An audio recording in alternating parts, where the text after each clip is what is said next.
Monday was a bit of a day off, I guess, in NFL free agency. We had a couple of wide receiver signings that we'll talk about, but we've got a big show for you today on Fantasy Football Today because we have a great guest. That is Mike Wright of the Fantasy Footballers. Mike's going to give us his thoughts on free agency, and I have a surprise segment for Mike. So that is always surprise your guests. Don't let them prepare. Yeah. That's hosting 101 right there. What's up, Mike?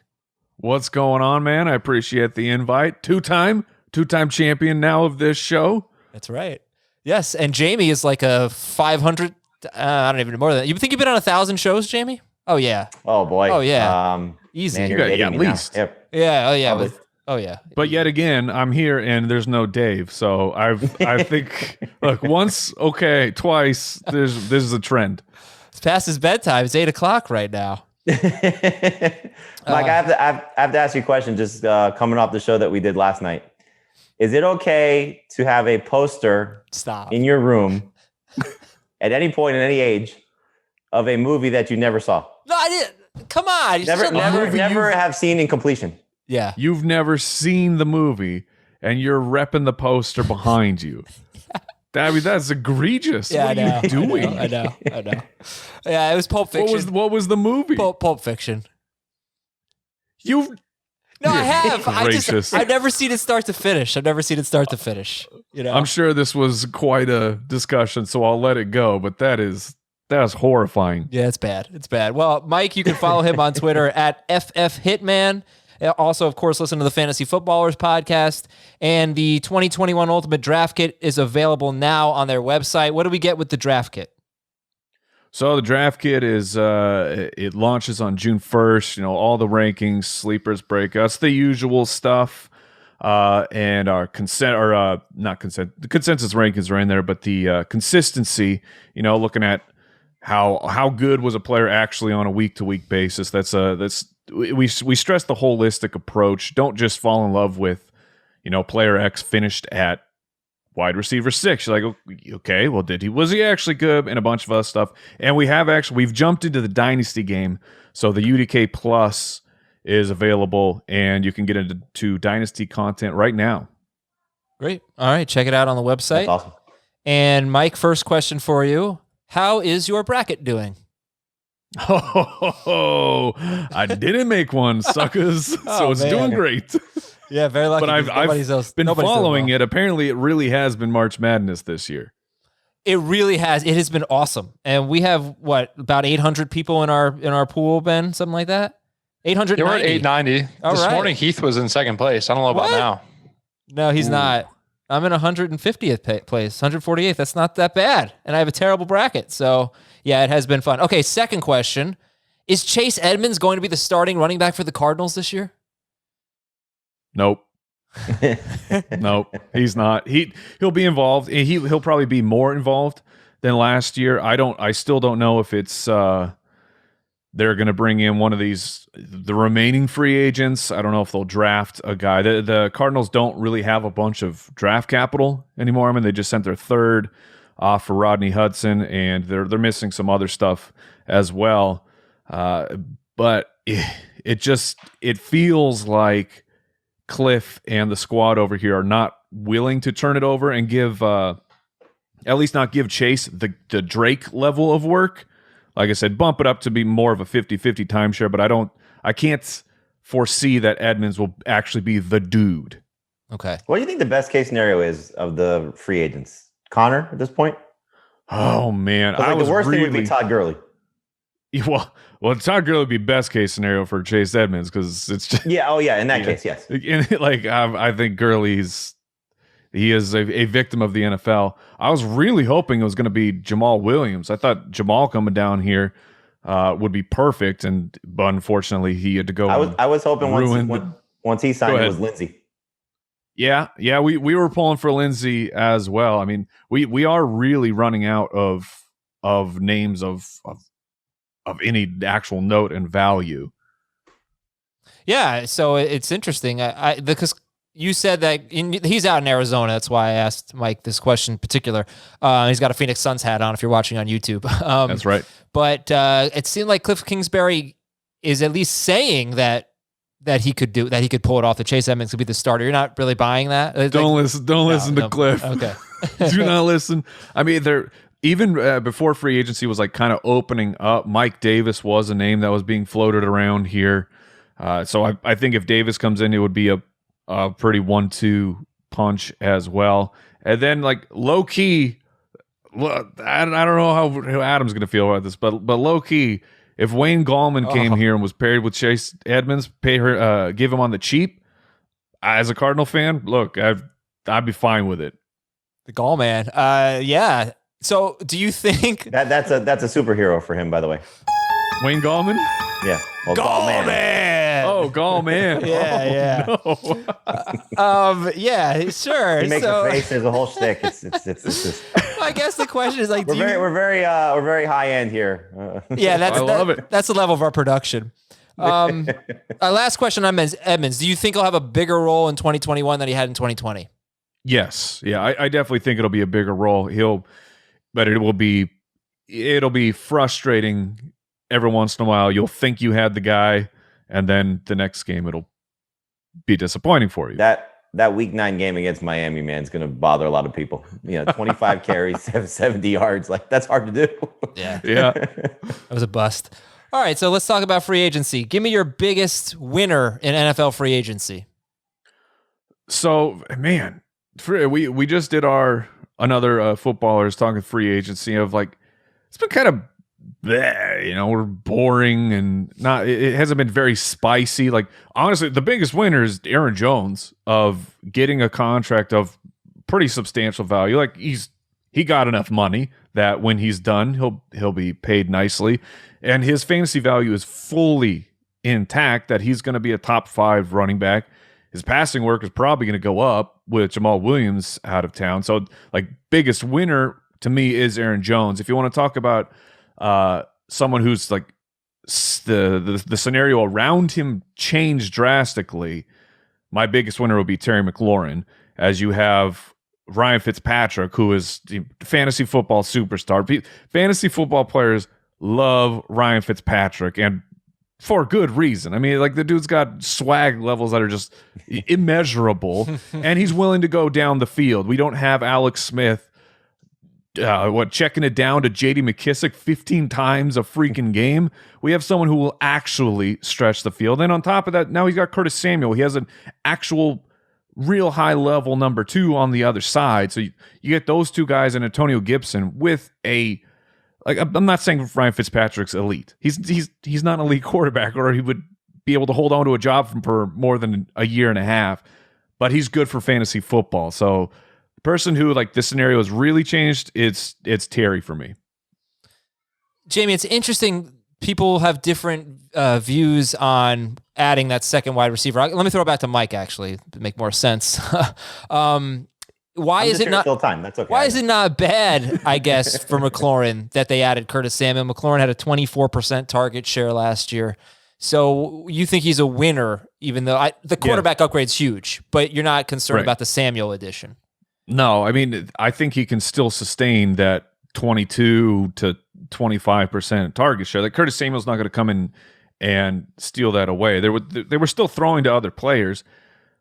But I'm a big believer in the better offense. I want, and especially when a team has like 2 main options. I know Logan Thomas is there, and Logan Thomas is getting disrespected incredibly over this offseason for what he did last year and what he could continue to do. But now you have 2 main guys, right? You don't have 3. You don't have the dreaded 4. So just the fact that the offense is better, more scoring opportunities, a defense has to respect Curtis Samuel. If you look back where the way that Ron Rivera used Curtis Samuel was not really like Samuel was used last year during the breakout. He was the 9 route guy. He was the guy who was always stretching the field so Kyle Allen could miss him, underthrow him, overthrow him, and we all just freak out and get really mad every single week. But there's another field stretcher. So the fact that you can't focus all your attention on shutting down Terry McLaurin, and that the Washington's going to score more points, and Washington's going to be really, really fun, and I think they're going to dominate the NFC East. Oh, come on. I'm sorry, they are. You know they are. I think the thing you got to look at is, in terms of where McLaurin's targets should come from, and Curtis Samuel's probably more important where his targets come from. They allowed the 4 quarterbacks they had last year to throw 601 times. And Fitzpatrick at this point, even though he's clearly at the tail end of his career, Alex Smith was coming off a broken leg and missing all that time. We know what Dwayne Haskins was. Taylor Heineke and all the stuff that he's gone through, and then Kyle Allen for the time that he played. So if they're somewhere in the neighborhood of 550 or above, which I think is probably the case, knowing that they'll probably trust Fitzpatrick a little bit more, as crazy as that sounds. We talked about this. I'm sure you guys have as well, Mike, that, Fitzpatrick's track record from Stevie Johnson to Brandon Marshall to Devontae Parker, to whenever he's had a guy, he's focused and featured that guy. And Terry McLaurin is in that stratosphere of guys that he's thrown to, so in some cases better, in some cases on par. So I think, Samuel will get his opportunities, but McLaurin, I don't know where you have him ranked, Mike. He's around 7 for me. Nice. Of format. I think he's got top 10 upside. So high. So high. Terry McLaurin's got the ability, and you can look at Ryan Fitzpatrick and Alex Smith last year. They threw the ball almost identical, 267 attempts and 252 attempts. But look how much better Ryan Fitzpatrick was. Almost 30 more, or more than 30 more first downs, a yards per attempt, multiple yards higher than Alex Smith. This is big time for Terry. And who knows? Fingers crossed, maybe we get a situation where we got the Brandon Marshall, Eric Decker situation from the Jets, where you have 2 really high level fantasy wide receivers. Yeah. And the other thing is I know you said Logan Thomas getting disrespected. Fitzpatrick just doesn't have that track record with tight ends. He had the 1 year in Buffalo with Scott Chandler. He had Gesicki. Those guys, probably Thomas is in between, I would say, in terms of, talent and skill level. But he doesn't throw to his running backs the same way like Alex Smith does by any stretch, so that's where I think Curtis Samuel wins is, as we've said time and time again, they didn't have a second wide receiver with more than 48 targets. That is double, is where Curtis Samuel should live, at least. Okay, who's your biggest loser in free agency? McLaurin, your big winner. Who's your biggest loser in free agency, Mike? Oh, man, let's see here. My biggest loser so far. Oh, yeah, never mind. I just had to run through the list really quick. Josh Jacobs. Yeah. And Kenyon Drake. I wish I could come in with a hot take and be like, wow, no one's looking at it from this angle, except Josh Jacobs was a running back 1. And now, when are you even going to draft Josh Jacobs? You can draft him in the 4th and be happy? Because if you draft him in the 4th, you're bypassing really high-level wide receivers for a guy that just saw his backup get, what was it, $11 million guaranteed? And meanwhile, 3/5 of the starting offensive line are gone? What are the Raiders doing? This is buffoonery in Las Vegas. I think that's the consensus big loser is the Raiders backfield. Yes. So we're right. We're all right. Yeah. But I'm going to take this opportunity to just point something out. I love giving this statistic. You think Washington's going to win the NFC East? That is correct. Yeah. You know the last time a team won the NFC East back-to-back years? I don't care. Yeah, well, it was almost back when the Cardinals were in it. It was 2004. Oh. Okay, so it never happens. It was Donovan McNabb. They won it 3 years in a row, 2002, 3, and 4. Hasn't happened since then. Whoever you think is going to win the NFC East, do not bet on that team because it's not going to happen. You are welcome, Mike. Now I know they made the playoffs, but did it feel like Washington actually won the division last year? I feel like you got an outlier situation where maybe they didn't really win it. Everybody else just lost it. That's actually a pretty good point. All right, I could jump on board with that. Listen, everybody, the madness is underway. You may be wondering, how do I actually watch all these games? What's on CBS? What's not on CBS? Where's Duke? They're not there. Relax, though. It's easy. Go to the CBS Sports app on your connected TV or phone, and from there you'll see every tournament game available to watch, whether it's on CBS or March Madness Live. Think of it like a gateway to all the action. So download the CBS Sports app right now. Never miss a minute of the NCAA tournament. All right, here's our surprise segment. Yes. It is called Mike's Most Provocative Tweets. I went through your timeline. Yeah, I was hoping for some free agency hot takes or something like that. Oh, I don't tweet about football. That's dumb. That's for the birds. Well, I do have your cereal tweet in here, so we'll get into that from National Cereal Day a few weeks ago. But on March 15th, you wrote free agent Menzy. Am I right? MEH-NZY. Oh, that's a good tweet. That is a good tweet. Very provocative. Here's March 17th. Now this one I like. Cardinals trading for Raiders center Rodney Hudson. So you like that one? Yeah, because that was a follow up to right before that in the day we had signed AJ Green, and that was we were a very divided office on AJ Green coming into town. If really? It's hard to spin AJ Green as positive of the statistics. You're like, well, look at the beginning. He was getting all those air yards. He was receiving but look at all these uncatchable targets that AJ Green was receiving. You're like, okay, well, at a point, was it AJ Green's fault that these were not catchable targets? Because everyone else on the team seemed to be able to get open and do well with Joe Burrow. So we were very pumped for Rodney Hudson after AJ Green kind of left me scratching my head. Out of the fantasy angle, though, if you just look at it from a Cardinals fan perspective, did you like the AJ Green signing, or was that what you were just talking about? No, yeah, I don't like it really for fantasy, and I don't like it for Arizona. Okay. I mean, look, he could still have it maybe if a year back after getting back into football shape. It could work out, but this feels like a classic Arizona bring in old veteran that doesn't work out, and we're really taking our shot this year of bringing in veterans and hoping that they're all going to hit. I wish they would make Green like a big slot receiver, but he's going to be outside, and Kirk will go in the slot. Yep. Well, Jamey, you're not going to believe this one. Most provocative Mike Wright tweet. He was giving his selections for 4 separate tiers of cereal. This was a DraftKings tweet. It's National Cereal Day. There's plenty of goodness to choose from. As long as it's not Crackling Oat Bran. No, and that didn't even make the cut. But which cereals are making your tiers line up? So you have to pick one from each tier. I think Mike got only one of these right. I think he got a 25%, but we'll see what Jamey thinks.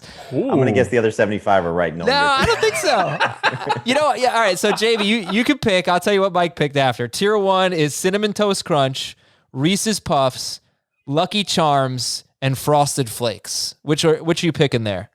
I have been on a Frosted Flakes kick for several weeks now, so that would have been my selection. Okay, I think Mike got it right. Mike, what'd you pick? Cinnamon Toast Crunch. Yeah, that was the first one when you said it. That was the one I was going to take until you got to Frosted Flakes. Yeah, I don't know how Reese's Puffs got in tier 1, but I think I like the Cinnamon Toast Crunch pick. I think most people would have gone with that. Tier 2, Fruit Loops, Rice Krispies, Honey Nut Cheerios, and Fruity Pebbles. Fruit Loops, Rice Krispies, Honey Nut Cheerios, Fruity Pebbles. Interesting that they went with Fruit Loops and Fruity Pebbles in this tier. Jamey, what would you pick? I had 2 bowls of Fruit Loops this morning. So. Wow, how much cereal do you eat, bro? My man. All right, so 2 votes for Fruit Loops, both wrong. It was Honey Nut Cheerios was the right answer. That would have been my second choice. But that shouldn't be in the same tier, though. It's a tier above? No, it's tier below. Yeah. All right, tier 3, Cocoa Puffs, Apple Jacks, Kix, and Cap'n Crunch. Cocoa Puffs, Apple Jacks, Kix, Cap'n Crunch. That's a good tier. I'd probably go Apple Jacks. What did you? I went with Kix. Kix. That was the debate in my head. I went with Kix, and I knew that I feel like the support for Kix is it's not what it should be. It's very underrated. So this is one of those. I love cereal. Apparently. I can eat cereal every meal of the day, and my kids are very anti-cereal. Oh, except really? I can get them to eat Kix when it has the Paw Patrol Kix.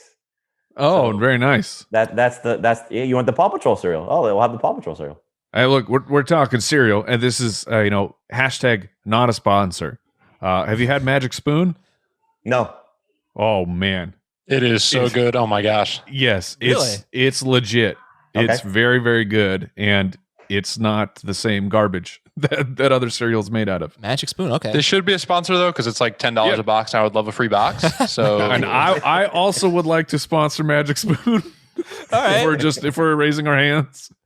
Yeah, Magic Spoon for everyone. All right, so here's the thing about tier 3 was Cocoa Puffs, Apple Jacks, Kix, and Cap'n Crunch. I've never had Kix, and I just thought like that was a terrible. Like they look like they're bad. So this is one of those things where I hated it without ever trying it. So I apologize for that. They're sweet. They don't look sweet. It's a corn puff and with a hint of sweetness on it. It's a picture of corn on the box. Like who wants to eat a vegetable for breakfast? Yeah, I get it. The branding is not ideal when they're trying to compete against the frogs and the tigers all selling their cocaine cereals, but Kix is good. All right, so I think I would have gone with Apple. Yeah, I probably would have gone with Apple Jacks there. And tier 4, Raisin Bran, Frosted Mini Wheats, Corn Flakes. I mean, this is the most egregious pick from Mike. Raisin Bran, Frosted Mini Wheats, Corn Flakes, and Cheerios. Jamey, of those 4, which one can you absolutely not justify picking? Say it again. Raisin Bran, Frosted Mini Wheats, Corn Flakes, Cheerios. Corn Flakes. No, Cheerios. Like Cheerios are cardboard. It's little circular pieces of cardboard. Yeah, man, regular Cheerios. Yeah, that was your pick. Yeah. Jamey, what did you They're apparently good for your heart. I don't know. That's what they tell me. They have a little heart on the box. Yeah, I could buy it. I would have gone Raisin Bran. Jamey, what do you got? I probably would have gone Cheerios as well. Raisins are an abomination of inhumanity for everything, not just cereal, cookies. Just anytime there's raisins involved, just pick it up, throw it in the garbage, and move on with your life. Adam eats raisins all the time, right? It's kind of a running joke that I'm raising awareness about how great they are. I eat them at least one. That's such a terrible joke. At least one pack a day. I think raisins could go with any food. Any food, add a raisin, and it makes it better. Okay, are you the regular or the Goldens? Regular. Not crazy. All those raisins, he better be regular. There was one point at the beginning of the pandemic where you couldn't buy anything, where I said, like, I don't have enough toilet paper to continue my raisins habit. But anyway, let's get back to free agency. Let's grade the transaction for the player involved. Give it a grade. Ryan Fitzpatrick to Washington. So do you like it for the player? A, B, C, D, whatever you want to give it. Ryan A+. A+. A+. The dude we didn't know if he was going to retire. We didn't know if he was going to be a backup. And now he's like serviceable for fantasy. Jamey, you can give grades as well, please. Oh, A, for sure. Okay. Is he going to be like a top 15 guy for you? Is he going to crack the top 15, Mike? I don't know if you can say that because he has a habit of losing his job to backup quarterbacks. And so I can't guarantee that won't happen. But he is going to be like every week when you're giving your streaming quarterbacks of the week, the top of that list is going to be Ryan Fitzpatrick. Yes, okay. When you have to do any sort of a start-sit scenario, he is the perfect guy. Fitzpatrick or this guy? Because he will... No, I'm saying like as you're writing a column or have to do those things, because he won't be rostered enough that you have to say it's obvious, but it'll be right in that little gray area where you say every week, you know what? How much you guys are missing? You got to start Ryan Fitzpatrick. He's going to light up the Giants for 4 touchdowns this week. All right, next up, New Orleans gives new contracts to Jameis Winston and Taysom Hill. A double grade here. Ooh, can I just say A and F? But I don't know who gets which report card yet. Who do you want to see win it? Jameis Winston, but that is just purely selfish because I held him on my dynasty roster through the entire year, just going, this is a waste of a spot, and I really hope that Jameis turns into the starter for the Saints. All right, I did the same thing on a dynasty league So we did a dynasty startup in the office about 5 years ago or so, and Adam didn't want to take part in it, but he had to look at the results for the show. So he is on the team with me. We shared the team. But purely we just keep him on there so he has to get all the alerts. Yeah, it's so annoying. It's the only reason he's still on the roster. It's so annoying. But every now and then, like I I could, if I wanted to, make trade offers for Jamey's team, things like that. You could, but our team is so good, including rostering Jameis Winston forever. I do think I changed the spelling of your name, and I don't think you realized. Oh, that's funny. You couldn't have. Yes, I could have. I did it. No, different league you did that for. Oh, okay. Sorry. That's funny. Are we moving on here? Let's go to Aaron Jones to Green Bay. You already said he's your winner, so we're going A there. Mm-hmm. Chris Carson to Seattle. It's another A. I mean, it's not an A if you were holding out hope that ETN or Najee Harris was going to end up in. Wait, no, I'll take that back. Seattle's crazy. They might do something like that, and that would just be a heart attack. I'm sorry that I spoke that into the universe, everybody, but with everything that happened, the change of the offensive coordinator, giving Chris Carson the money, and I congratulated him on the footballers, but I'm doing it again. 7th round pick, getting the bag. Good for you, Chris Carson. Yeah, really great career so far, and happy to see him back in Seattle. Kenyon Drake to the Raiders. That's an F. Oh, can I go F-? You can go. Absolutely.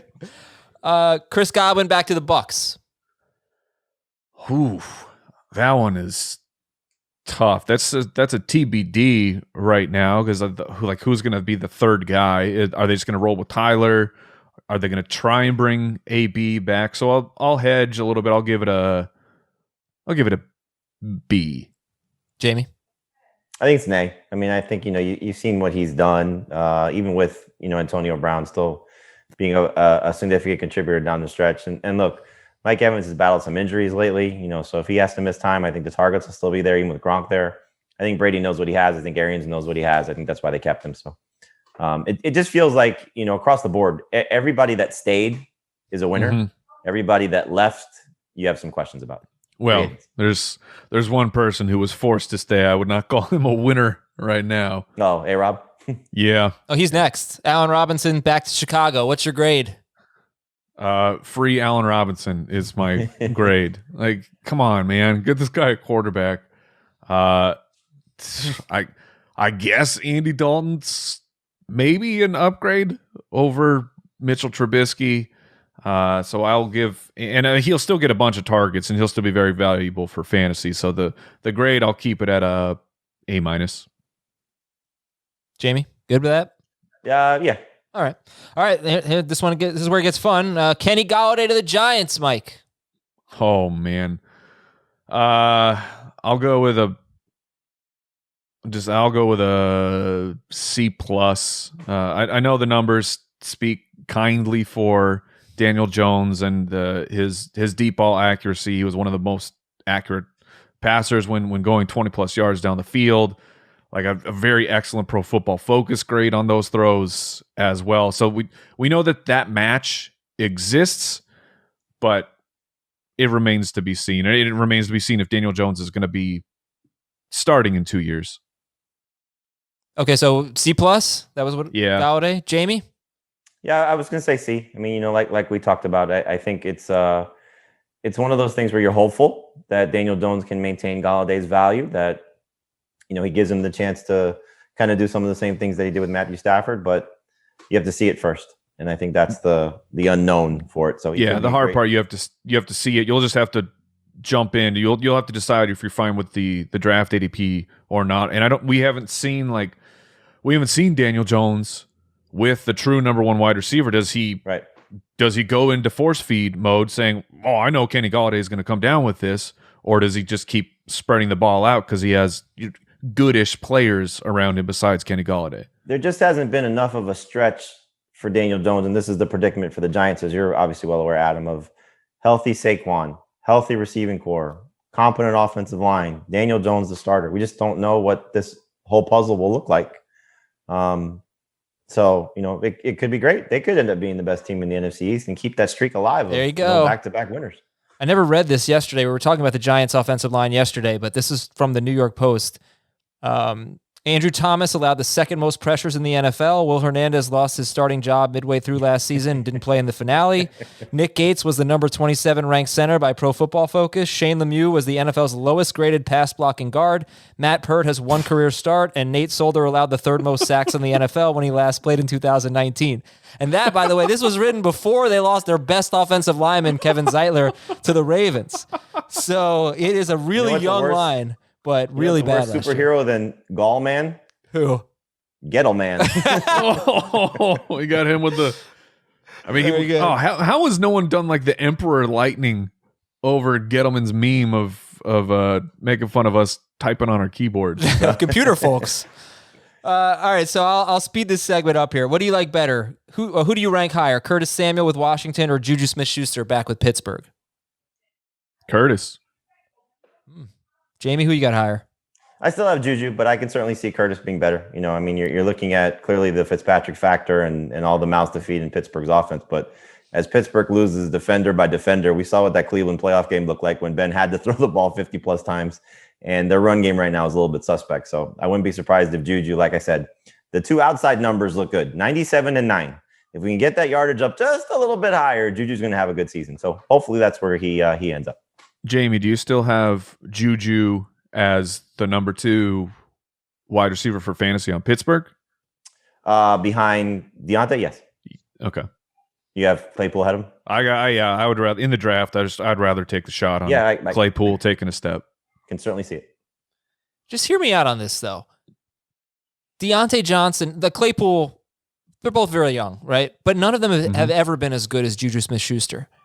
And I really wouldn't be surprised if he ended up being the best of the three. I don't think anybody would be that shocked, right? I can't imagine they're super far apart in the rankings. But I'm becoming a Juju guy right now. I feel like people are going to be a little bit too low on him. We might, that certainly could happen, but the problem has just been the increase of slot snaps. Like he's devolved now into someone who could produce both, and like they put him in the slot, get him, they put Julio Jones in the slot, we get excited. But if you say someone is permanently a slot wide receiver, they lose fantasy value. And like Deontay is an elite separator, Chase Claypool is an athletic freak. Like there was a reason why Juju's hit his like all-time high for snaps inside of the slot, I think a huge reason of he didn't find anybody who wanted to give him money because the NFL teams aren't going to overpay for a slot wide receiver. Yeah, he was so good. He was always a slot receiver, but not to the degree that he was last year. All right. Well, I mean, this is more about Ben, I think, than anything else. It's a guy that doesn't want to stand back there and take hits and take chances down the field. So, let's get the ball out quick, and that's where Juju lives. And what do you think about Will Fuller? How would you rank him with Curtis Samuel, Golladay, and Juju? I'd put him ahead of Juju. Man, he is the toughest one for me. I was not impressed at all with Tua. I'm not impressed with Tua's desire to throw the ball down the field. And I know that he had like some really good shots downfield that were dropped by his receiver. So it's nice to have Will Fuller there. And Fuller seems like the more a player that Tua would like more than Devontae Parker. Parker doesn't separate. You just have to throw the ball and hope that he's going to get it. Meanwhile, he's a younger quarterback, so he's looking for the open receiver, and Will Fuller can be that guy. So I think that match might be a little bit better. I think Will Fuller could easily step in and be the number one guy, and you're just hoping that there's enough volume there that props him up, and you're also hoping that last year's real breakout had nothing to do with his decision to modify his body. It's just, this is the seller's time for Will Fuller because they're still in the range, whether they stay at 3 or trade down, of adding another receiver. And so if you're in a dynasty league right now, this is the time to be shopping Will Fuller to the people that are still excited about what he did last year and hoping that he could be the number one in Miami and still produce at that level. Because Mike's right. This is the perfect guy for Tua for what his skill set is. I mean, you think about what he was at Alabama, everybody was wide open, and so right. Fuller is going to give him those type of opportunities, and hope he takes, like we talked about Daniel Jones, hopefully he takes the next step with better pieces around him. But if they add a Devontae Smith or a Waddle or, Jamar Chase or any of those guys at the top of the draft, then this is terrible for Fuller. So you should be selling him and Parker now if you can. All right, we're going to take a break here on Fantasy Football Today. When we come back, we'll talk about a few signings. Josh Reynolds to the Titans, DeSean Jackson to the Rams, and Fantasy Superlatives to finish off the show as well. So we'll be right back on Fantasy Football Today. Back here with Mike Wright of the Fantasy Footballers, Jamey Eisenberg of CBS, learning so much about Jamey today. He is a serial addict. And not only that, he's an 8-year-old cereal addict because he doesn't need any of the healthier, non-sugary cereals. Cheerios. Okay. At least get the organic brand like I do, Jamey. Oh, wait, what are the organic Cheerios? They're just like O's. I don't know. From, they're like an organic cereal company that makes like an O-shaped cereal. And those are Cheerios, But Jamey eats a lot of cereal. Never knew this. And he's like an 8-year-old kid. I'm probably going to have a bowl of cereal after this. What are you going to have? Why are you not going to have Golden Grams? Why have we not brought up Golden Grams once? Love Golden Grams. Yeah, they're the best. They're the Tom Brady of cereals. They're the best. I think they are, yeah. They didn't make that DraftKings list. Ridiculous. Like, Cheerios was in tier 4, and Golden Grams didn't even make it. Well, is tier 1 the best? I guess tier 1's the best, right? But that's the thing. Like, it was a very inconsistent list because some of the tier 4 tiers work. I said it out loud. Well, what was in tier 1? Out of your mouth. What was in tier 1 again? Cinnamon Toast Crunch. Yeah, Cinnamon Toast. That deserved to be. I mean, Golden Grams. To be fair, Fruit Loops should have been in tier 1 because Fruit Loops is the best cereal of all time. That's what confused me. Are you going marshmallows or no marshmallows? I mean, I can go both, but I like the classic. I like the loops. Marshmallows, Jamey. You're 8 years old. Marshmallows. That's what I had this morning. It's ridiculous. Yeah. All right. Anyway, our news and notes. Tennessee signed Josh Reynolds, and the Rams signed DeSean Jackson. Jamey, do either of these players have legit fantasy value? If the Titans are done, which I can't imagine they're done because of what they lost, but this is a good signing. This is a guy that we've talked about, time and time again about if he got an opportunity, if he got set free, if he had a chance, blah, blah, blah. Now he's got that opportunity and he's been set free. It's just, not a high volume passing offense, but, there's no Corey Davis. There's no Jonnu Smith. You can tell me all you want to about Anthony Ferguson and the potential that he has. I don't care. There's still, Adam Humphries is gone as well. So they're not going to throw the ball a lot, but he has a chance to, I think get close to 70 receptions. And when he does with that, could be fun. And the Texans signed Chris Conley. Mark Cabali of The Athletic says it's hard to imagine Benny Snell sitting atop the Steelers depth chart to start the season. So expect a move there for the Steelers in their backfield. And the Giants signed cornerback Adoree Jackson to a 3-year, $39 million deal. Gettleman strikes again. Yeah, that's not. Look, when you see somebody in your division sign Ryan Fitzpatrick, you build a secondary to stop Ryan Fitzpatrick. I got to tell you about the Eye on College Basketball podcast. Now's the time to listen. Gary Parrish, Matt Norlander are going to continue to provide breakdowns and daily recaps as we enter the second weekend of the tournament. If you want the best March Madness analysis, subscribe to the Eye on College Basketball podcast anywhere you find this one. And we will finish up with our fantasy superlatives. All right. Most likely to be a bust, part 1. Jamey, I'll give you the first word. Derrick Henry, Alvin Kamara, Saquon Barkley, or Cheerio? Derrick Henry, Alvin Kamara, or Saquon Barkley? Who's the most likely to be a bust? Oh, boy, man. I hate to say Alvin Kamara, but, you saw a small sample size of what it was with Taysom Hill and, just the receptions going in the toilet. And so if that's going to happen again, it's going to be hard to justify taking him as high as he's going to be taken, especially in PPR. But I'm still going to take him there, but that's the one of the trio that you could see without injuries having a letdown or being a letdown. Okay, so you say Kamara, most likely to be a bust. Henry, Kamara, or Barkley, Mike? Of those three, I'd say Barkley. Just if the offense doesn't work, and you ran through that offensive line, it's really good. And the I don't remember the numbers. This was a couple years ago, but just breaking down Barkley of like he either ran the ball 60 yards or he was he was running the ball for about 2 yards a carry. And if that, like, Barkley is a freak. I mean, we're playing a silly game right now of who busts of elite running backs, but if that big play ability regresses at all because he's coming off the ACL, then I would say him of those three. Okay. I like that Mike has gotten in the spirit of just hating the Giants like everybody else when it comes to talking to you. and hating the question. It's a silly question. By the way, like, I just did a Google image of the word tier. And sometimes tier 4 is at the top. So, like it goes 1, 2, 3, 4. So that could What's your source? Google images. We have a fantasy football show. Why do we need to Google this? You know what you should do? Keep scrolling down because tiers is what our listeners have right now after going through the explanation. Okay, let's go to our next one. Most likely to be a bust part 2. Slightly less than elite running backs. Nick Chubb, Ezekiel Elliott, Jonathan Taylor. Most likely to be a bust part 2. Chubb, Elliott, Taylor. Jamey, go ahead.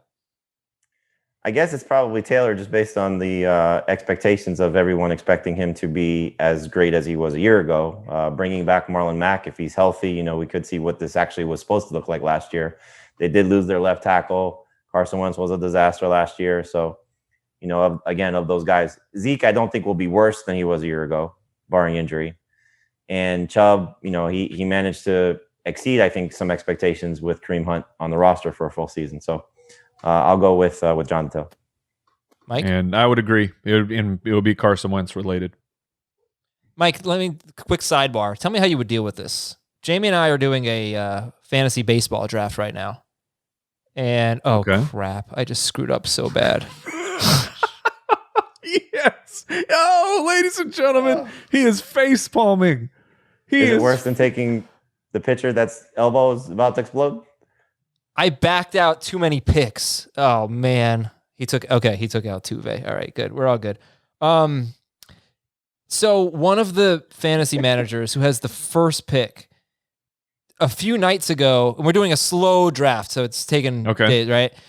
A few nights ago, he texted me about 1:45 in the morning and said he took the wrong player. So there was that. He said he fat fingered it and he took the wrong player on the app. Just now, how long after the pick was the oops, I screwed something up? I don't know, but it was 1:45 in the morning, so I know the guy who's picking after him wasn't going to pick. So it was fine. I backed it out. But now he just texted me and said he got auto-picked. So that is now 3 of his first 5 picks. He screwed up. What do I do at this point? I backed it out, but I let him do it again. How many picks did you back out? Well, I backed out his 2, and then I actually I backed out the one before him as well. So that was a mistake. But what's the auto pick? What's the timer? 8 hour? 3. 3 hour? Yeah.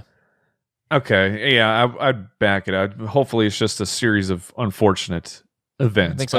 But there's certainly a 3 hour chunk where you could be on the clock and not realize and get stuck doing something. He's one of our producers on CBS Sports HQ, so this is a crazy time for him with March Madness. It's true. And so give him a little bit of the benefit of the doubt. Yeah, all right. I shamed him on the air. I think that's enough.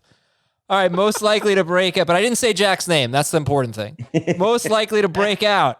Mike, you can go first here. Cam Akers, J.K. Dobbins, Clyde Edwards-Helaire, or DeAndre Swift? Akers, Dobbins, Edwards-Helaire, Swift. Most likely to break out. I have a unhealthy belief that Cam Akers is going to break out and be a stud. I think he's a good running back, and I think that his coach is really willing to give somebody it's an absolute monster workload that a human being probably should not have in the NFL, but he's willing to give it to him. Meanwhile, these other guys are in real timeshare situations. Not that I dislike them, but I think Akers at the end could be someone who's 70+% of the Rams' opportunities at the running back position. And Jamey? Cosign. 100%. Yeah. All right. That's right. Most Serial Bros, Fantasy Bros. Hey, we were Blake Jarwin Bros last year too. And that's wrong. Oh no. Wasn't a bad call. Again. Wasn't a bad call. Most likely to wish. Is a bad. Did you say it was a bad call? No, I said it wasn't. It wasn't a bad call. Oh, okay. No. Yeah. Most likely to wish he were on a different team. Most likely to wish he were on a different team. Kenny Golladay, Allen Robinson, or Raheem Mostert. Mike, you can go first. Mostert, really? Well, they never get that much work. They split all the time. Those Niners backs.